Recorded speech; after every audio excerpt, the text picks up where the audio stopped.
ഇവാഞ്ചലിയും അനുദിന സുവിശേഷ വിചിന്തനം.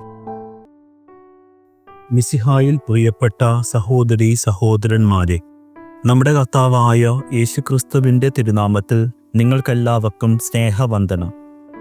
ജൂലൈ മാസം 4-ാം തീയതി വെള്ളി.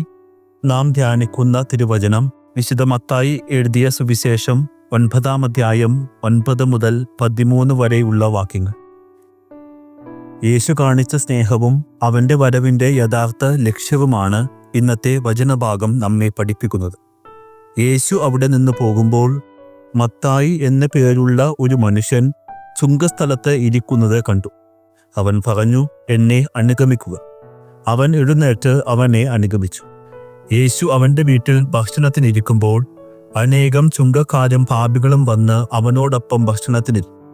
ഫരിസേയർ ഇത് കണ്ട് അവൻ്റെ ശിഷ്യന്മാരോട് ചോദിച്ചു, നിങ്ങളുടെ ഗുരു ചുങ്കക്കാരുടെയും പാപികളുടെയും കൂടെ ഭക്ഷണം കഴിക്കുന്നത് എന്തുകൊണ്ട്? യേശു ഇത് കേട്ട് പറഞ്ഞു, രോഗികൾക്കാണ് വൈദ്യനെ കൊണ്ട് ആവശ്യം, ആരോഗ്യവാന്മാർക്കല്ല, രോഗികൾക്കാണ് വൈദ്യനെ കൊണ്ട് ആവശ്യമെന്ന് അവിടുന്ന് പറയും. ബലിയല്ല, കരുണയാണ് ഞാൻ ആഗ്രഹിക്കുന്നത് എന്നതിൻ്റെ അർത്ഥം നിങ്ങൾ പോയി പഠിക്കുക. ഈ വചനഭാഗത്തിൽ നിന്ന് 3 പ്രധാന ചിന്തകൾ നമുക്ക് ഉൾക്കൊള്ളാം. ഒന്നാമതായി, യേശുവിൻ്റെ വിളി ശ്രദ്ധിക്കുക. മത്തായി എന്ന പേരുള്ള ഒരു മനുഷ്യൻ ചുങ്കസ്ഥലത്ത് ഇരിക്കുന്നത് കണ്ടു. അവൻ പറഞ്ഞു, എന്നെ അനുഗമിക്കുക. അവൻ എഴുന്നേറ്റ് അവനെ അനുഗമിച്ചു. ചുങ്കക്കാർ അന്ന് സമൂഹത്തിൽ ഏറ്റവും വെറുക്കപ്പെട്ടവരും പാപികളുമായി ഗണിക്കപ്പെട്ടവരുമായിരുന്നു. റോമൻ ഭരണകൂടത്തിനു വേണ്ടി പ്രവർത്തിച്ചിരുന്ന അവർ പലപ്പോഴും തങ്ങളുടെ യഹൂദ സഹോദരങ്ങളിൽ നിന്ന് അന്യായമായി നികുതി പിടിച്ചെടുത്ത് സ്വന്തമായി സമ്പാദിച്ചിരുന്നു. അതുകൊണ്ട് തന്നെ അവർക്ക് മതപരമായ കാര്യങ്ങളിൽ യാതൊരു സ്ഥാനവും ഉണ്ടായിരുന്നില്ല. അങ്ങനെയുള്ള ഒരു ചുങ്കക്കാരനായ മത്തായിയാണ് യേശു തൻ്റെ ശിഷ്യനായി വിളിക്കുന്നത്. ഇത് ഒരു സാധാരണ വിളിയായിരുന്നില്ല. ഒരു യഹൂദിയ റബ്ബി ഒരിക്കലും ഒരു ചുങ്കക്കാരനെ തൻ്റെ ശിഷ്യനാക്കില്ല. എന്നാൽ യേശു തൻ്റെ വിളികളിൽ മനുഷ്യന്റെ സാമൂഹികമായ പശ്ചാത്തലമോ പാപത്തിന്റെ അവസ്ഥയോ മാനദണ്ഡമാക്കിയില്ല. അവൻ ഹൃദയത്തെയാണ് കണ്ടത്. മത്തായി യേശുവിൻ്റെ വിളി കേട്ടപ്പോൾ തൻ്റെ ജീവിതത്തിലെ സുരക്ഷിതത്വവും സമ്പാദ്യവുമെല്ലാം ഉപേക്ഷിച്ച് അവനെ അനുഗമിച്ചു. ഇത് പശ്ചാത്താപത്തിൻ്റെയും മാനസാന്തരത്തിൻ്റെയും ആദ്യപടിയായിരുന്നു. പ്രിയപ്പെട്ടവരെ, നാം ആരായിരുന്നാലും ഏതെല്ലാം പാപങ്ങൾ ചെയ്തവരാണെങ്കിലും ദൈവത്തിൻ്റെ വിളി നമുക്കെല്ലാവർക്കുമുണ്ട്. അവൻ നമ്മെയും തേടി വരുന്നു. അവന് വേണ്ടി നമ്മുടെ ഹൃദയം തുറന്നാൽ മാത്രമേ. രണ്ടാമതായി, ഫരിസേയരുടെ നിലപാടും യേശുവിൻ്റെ മറുപടിയും തമ്മിലുള്ള വൈരുദ്ധ്യം ശ്രദ്ധിക്കൂ. യേശു മത്തായിയുടെ വീട്ടിൽ ഭക്ഷണത്തിനിരിക്കുമ്പോൾ അനേകം ചുങ്കക്കാരും പാപികളും അവനോടൊപ്പം ചേർന്നു. ഇത് കണ്ട ഫരിസേയർക്ക് രോക്ഷമം. അവർ ശിഷ്യന്മാരോട് ചോദിച്ചു, നിങ്ങളുടെ ഗുരു ചുങ്കക്കാരുടെയും പാപികളുടെയും കൂടെ ഭക്ഷണം കഴിക്കുന്നത് എന്തുകൊണ്ടാണ്? ഫരിസേയർ തങ്ങളെ തന്നെ നീതിമാന്മാരായി കണ്ടു. പാപികളുമായി ഇടപഴകുന്നത് തങ്ങളുടെ വിശുദ്ധിയെ കളങ്കപ്പെടുത്തുമെന്നും ഫരിസേയർ വിശ്വസിച്ചു. എന്നാൽ യേശുവിൻ്റെ മറുപടി വളരെ വ്യക്തമായിരുന്നു. രോഗികൾക്കാണ് വൈദ്യനെ കൊണ്ട് ആവശ്യം, ബലിയല്ല, കരുണയാണ് ഞാൻ ആഗ്രഹിക്കുന്നത് എന്നതിൻ്റെ അർത്ഥം പോയി പഠിക്കൂ. നീതിമാന്മാരെ വിളിക്കാനല്ല, പാപികളെ വിളിക്കാനാണ് ഞാൻ വന്നത്. ഇവിടെ യേശു ഒരു വൈദ്യനെ പോലെയാണ് തന്നെ അവതരിപ്പിക്കുന്നത്. വൈദ്യൻ ആരോഗ്യമുള്ളവരുടെ അടുത്തല്ല പോകുന്നത്, രോഗികളുടെ അടുത്താണ്. അതുപോലെ പാപം എന്ന രോഗം ബാധിച്ചവരെ സൗഖ്യമാക്കുവാനാണ് താൻ വന്നതെന്ന് യേശു പറയും. ഫരിസേയർക്ക് നിയമത്തിൻ്റെ അക്ഷരത്തിലായിരുന്നു ശ്രദ്ധ.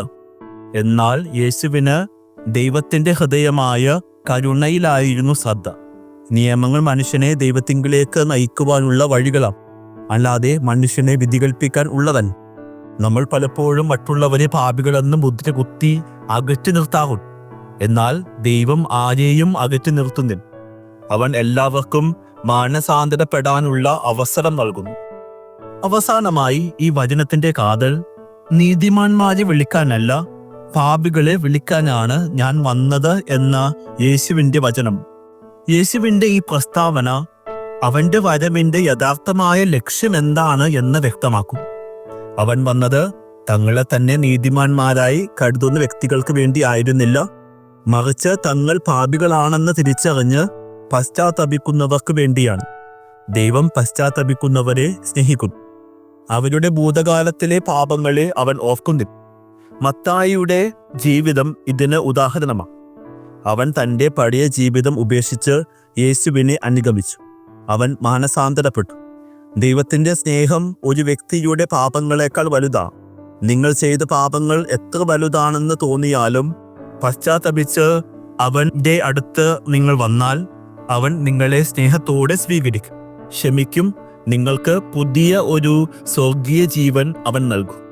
പശ്ചാത്താപം എന്നത് വെറും ദുഃഖമല്ല, മറിച്ച് പാപത്തെ വെറുക്കുകയും ദൈവത്തിങ്കലേക്ക് തിരിയുകയും ചെയ്യുന്ന ഹൃദയത്തിൻ്റെ അവസ്ഥയാണ്. ആത്മാർത്ഥമായി പശ്ചാത്തപിക്കുന്ന ആരെയും ദൈവം തള്ളിക്കളയുകയും, കാരണം അവൻ രോഗികളെ തേടി വന്ന വൈദ്യനാണ്, പാപികളെ സ്നേഹിക്കുന്ന ദൈവം. പ്രിയ സഹോദരി സഹോദരന്മാരെ, നിങ്ങളുടെ ജീവിതത്തിൽ പാപത്തിൻ്റെ ഭാരം നിങ്ങൾ അനുഭവിക്കുന്നുണ്ട്. സമൂഹം നിങ്ങളെ ഒറ്റപ്പെടുത്തിയിട്ടുണ്ട്. ഭയപ്പെടേണ്ട ആവശ്യമില്ല. യേശു നിങ്ങളെയും തേടി വരുന്നുണ്ട്. അവൻ നിങ്ങളെയും എന്നെയും സ്നേഹിക്കുന്നു. പശ്ചാത്തപിച്ച് അവൻ്റെ അടുത്തേക്ക് വരിക. അവൻ നിങ്ങളെ തീർച്ചയായും സ്വീകരിക്കും, തീർച്ചയായും ക്ഷമിക്കും.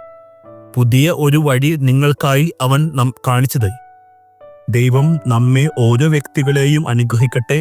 ആമേൻ.